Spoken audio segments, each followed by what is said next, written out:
علیکم ورحمۃ اللہ وبرکاتہ۔ بسم اللہ الرحمن الرحیم۔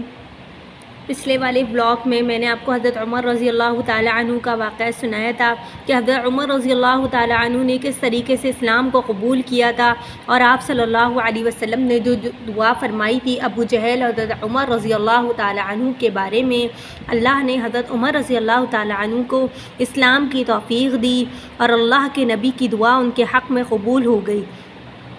آج میں آپ کو حضرت عمر رضی اللہ تعالیٰ عنہ کے کچھ حالات کے بارے میں بتاؤں گی کہ حضرت عمر رضی اللہ تعالیٰ عنہ کس طریقے سے زندگی بسر کرتے تھے اور کس طریقے سے رہتے تھے۔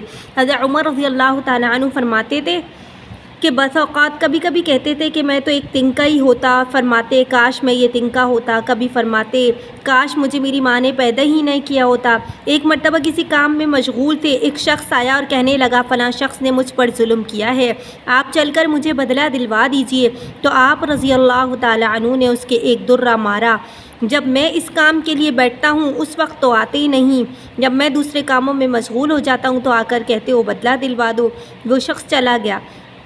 آپ رضی اللہ تعالیٰ عنہ نے آدمی بھیج کر اس کو بلوایا اور درہ اس کو دے کر فرمایا کہ بدلہ لے لو۔ میں نے عرض کیا، اس آدمی نے کہا میں نے اللہ کے واسطے معاف کیا۔ گھر تشریف لائے، 2 رکعت نماز پڑھی، اس کے بعد اپنے آپ کو خطاب کر کر کہنے لگے اے عمر بن خطاب کر کے فرمایا اے عمر تو کمینہ تھا، اللہ نے تجھ کو اونچا کیا، تو گمراہ تھا، اللہ نے تجھے ہدایت دی، تو ذلیل تھا، اللہ نے تجھے عزت دی، پھر لوگوں کا بادشاہ بنایا۔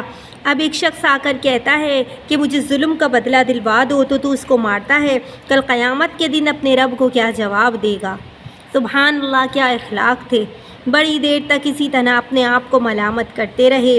آپ رضی اللہ تعالیٰ عنہ کے غلام تھے، حضرت اسلم رضی اللہ تعالیٰ عنہ کہتے ہیں میں ایک مرتبہ عمر رضی اللہ کے پاس حرہ کی طرف جا رہا تھا، ایک جگہ آنکھ جلتی ہوئی جنگل میں نظر آئی۔ حضرت عمر نے فرمایا شاید یہ کوئی قافلہ ہے جو رات ہو جانے کی وجہ سے شہر میں نہیں گیا، باہر ہی ٹھہر گئے، چلو اس کی خیر خبر لیں، رات کو حفاظت کا انتظام کریں۔ وہاں پہنچے تو دیکھا ایک عورت ہے جس کے چند بچے ہیں، وہ بہت رو رہے ہیں، چلا رہے ہیں، اور ایک دیگچی میں چولہے پر پانی رکھا ہے جس میں پانی بھرا ہے، اس کے نیچے آنکھ جل رہی ہے۔ تو انہوں نے سلام کیا، قریب آنے کی اجازت لے کر اس کے پاس گئے، پوچھا یہ بچے کیوں رو رہے ہیں؟ عورت نے کہا بھوک سے لاچار ہیں۔ حضرت عمر رضی اللہ تعالیٰ عنہ نے فرمایا یہ بچے کیوں؟ فرمایا کہ اس دیگچی میں کیا ہے؟ عورت نے کہا پانی بھر کر بہلانے کے واسطے آنکھ پر رکھا ہے کہ ذرا ان کو تسلی ہو جائے، سو جائیں۔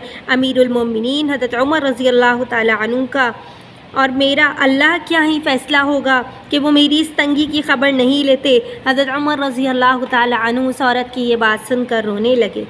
فرمایا اللہ تو تجھ پر رحم کرے، بھلا عمر کو تیرے حال کی کیا خبر؟ کہنے لگی کہ ہمارے امیر بنے ہمارے حال کی خبر بھی نہیں رکھتے۔ اسلم رضی اللہ تعالیٰ عنہ کہتے ہیں کہ حضرت عمر مجھے ساتھ لے کر واپس ہوئے اور ایک بوری میں بیت المال سے کچھ آٹا اور کھجورے اور چربی اور کچھ کپڑے کچھ درہم لیے، غرض اس بوری کو خوب بھر لیا۔ فرمایا یہ میری کمر پہ رکھ دے۔ میں نے عرض کیا میں لے چلوں؟ حضرت عمر رضی اللہ تعالیٰ عنہ نے فرمایا نہیں میری کمر پہ رکھ دو۔ 2-3 مرتبہ جب میں نے اصرار کیا تو فرمایا، حضرت عمر رضی اللہ تعالیٰ عنہ فرمانے لگے اے اسلم کیا تو میرے قیامت کے دن بوجھ کو اٹھائے گا؟ میں اس کو خود ہی اٹھاؤں گا، اسی لیے کل قیامت میں مجھ سے ہی اس کا سوال ہوگا۔ اور میں نے مجبور ہو کر بوری آپ کی کمر پر رکھ دی۔ آپ نہایت ہی تیزی کے ساتھ اس کے پاس تشریف لے گئے اور میں بھی ساتھ تھا۔ وہاں پہنچ کر اس دیگچی میں آٹا اور کچھ چربی اور کھجوریں ڈالیں، اس کو چلانا شروع کیا اور چولہے پر خود ہی پھونکے مارنا شروع کیا۔ اسلم رضی اللہ تعالیٰ عنہ کہتے ہیں حضرت عمر رضی اللہ تعالیٰ عنہ کی گنجان داڑھی سے دھواں نکلتا ہوا میں دیکھ رہا تھا، حتیٰ کہ حریرہ سا کیا ہو گیا، تیار ہو گیا۔ اس کے بعد آپ نے اپنے دست مبارک سے نکال کر ان کو کھلایا اور وہ سیر ہو کر خوب ہنسی کھیل میں مشغول ہو گئے۔ سبحان اللہ سبحان اللہ، کیا اخلاق تھے حضرت عمر رضی اللہ تعالیٰ عنہ کے۔ دوسرے وقت کے واسطے ان کے حوالے کر دیا، اور وہ عورت بھی کیا ہوئی، بہت خوش ہوئی، کہنے لگی اللہ تمہیں جزائے خیر دے، تم تھے ان کے مستحق، بجائے عمر کے تم ہی کو خلیفہ بناتے۔ حضرت عمر نے ان کو تسلی دی، فرمایا جب تم خلیفہ کے پاس جاؤ گی تو مجھے بھی وہیں پاؤ گی۔ حضرت عمر رضی اللہ تعالیٰ عنہ اس کے قریب ہی ذرا ہٹ کر زمین پر بیٹھ گئے۔ تھوڑی دیر بیٹھنے کے بعد چلے آئے۔ فرمایا اسی لیے کہ بیٹھا تھا کہ میں نے انہیں روتا ہوا دیکھا تھا، میرا دل چاہا کہ میں انہیں ہنستے ہوئے بھی دیکھوں۔ صبح کی نماز میں اکثر سورۃ قاف اور سورۃ طٰہٰ وغیرہ کی بڑی بڑی صورتیں پڑھتے تھے۔ سبحان اللہ، یہ دیکھیں، یہ ہے اللہ کا خوف۔ اس شخص کے نام جو لوگ بڑے بڑے بادشاہ ہیں، بڑے بڑے امیر ہیں، کیا کہتے ہیں، ہم تو وزیر بن گئے، ہم تو حکمران بن گئے۔ یہ حضرت عمر رضی اللہ تعالیٰ عنہ نے اس عورت کو بھنک بھی نہیں پڑنے دی کہ میں ہی تمہارا خلیفہ ہوں، اور اسے سارا سامان بھی لا کر دیا اور اس کی اتنی مدد کری۔ اور آج یہ اللہ کا خوف اس شخص کا لیے جس کے نام سے بڑے بڑے نامود بادشاہ ڈرتے تھے، حضرت عمر رضی اللہ تعالیٰ عنہ سے لوگ بڑے بڑے بادشاہ ڈرتے تھے، اور آج بھی 1350 برس کے زمانے تک ان کا دبدبہ آج بھی قائم ہے۔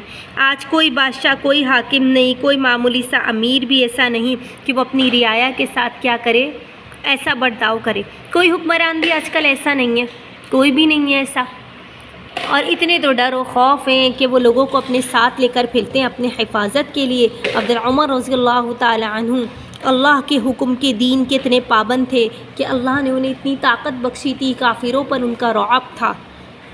سبحان اللہ، کیا اخلاق ہیں۔ اللہ مجھے اور آپ کو بھی اس پر عمل کرنے کی، اس پہ چلنے کی توفیق عطا فرمائے اور سب کی مدد کرنے والا بنائے۔